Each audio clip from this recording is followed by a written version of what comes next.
देखिए ये कुणाल कुमार जी हैं जो सरायरंजन विधानसभा के पूर्व प्रत्याशी हैं और इनका जो है संघर्ष बहुत लंबा रहा है। चुनाव के समय भी कई संघर्ष किए हैं, कई विरोध का सामना करना पड़ा है, फिर भी अपने मार्ग से अटल रहे थे और चुनाव लड़ के दिखाए थे।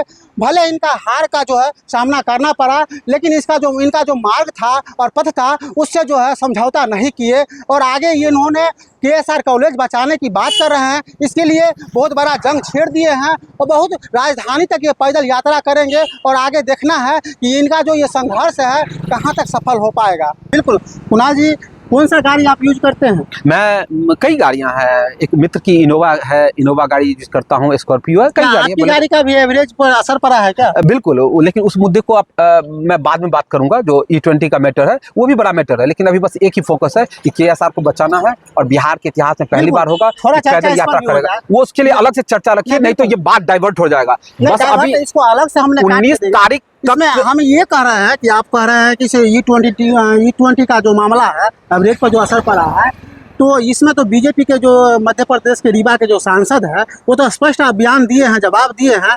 जब मोदी जी कहा था कि एथेनॉल मिला 20%, तो आंदोलन हो रहा कि नहीं एथेनॉल न चली, केवल शुद्ध पेट्रोल चली। शुद्ध पेट्रोल तो बाप के यहाँ से आई।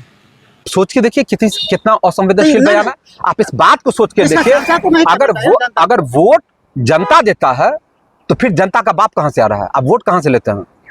आपको कोई सुविधा पहुंचाने के लिए जनता के बाप को ढूंढना पड़ता है, तो आप सुविधा किसको वोट किससे लेते हैं? लेकिन सवाल ये उठता है कि इथेनॉल मिलाने का जो अधिकार उनको कौन दिया, किससे पूछ के दिया? यही तो आप सोचिए ना, ये तो जनता को सोचना है कि आप ये बताइए कि और अन्य देशों में जो विकसित देश है वहां भी अगर इथेनॉल की व्यवस्था है तो वहां अल्टरनेट है। या तो आप E20 लीजिए, E10 लीजिए, या आप शुद्ध पेट्रोल लीजिए। और भारत में क्या है?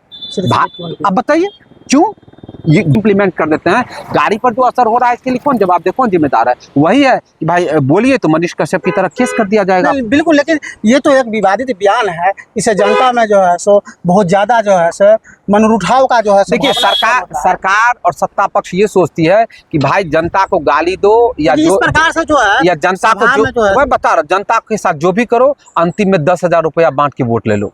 उन लोगों के दिमाग में बस यही बात बैठा हुआ है कि भाई अंत में तो 10,000 में वोट खरीद ही लेंगे, और इसी वजह से वो KSR कॉलेज को तोड़ा जा रहा है, या इसी वजह से वो जनता के बाप को वो गाली दी जाती है, बस इसी वजह से, क्योंकि उनको पूरा भरोसा है कि भाई चुनाव का लास्ट आएगा, हम 10,000 रुपया में वोट खरीद लेंगे, बात खत्म है। इसीलिए ये इस तरह का बयान आता है, इस तरह की चीजें होती हैं। बिल्कुल।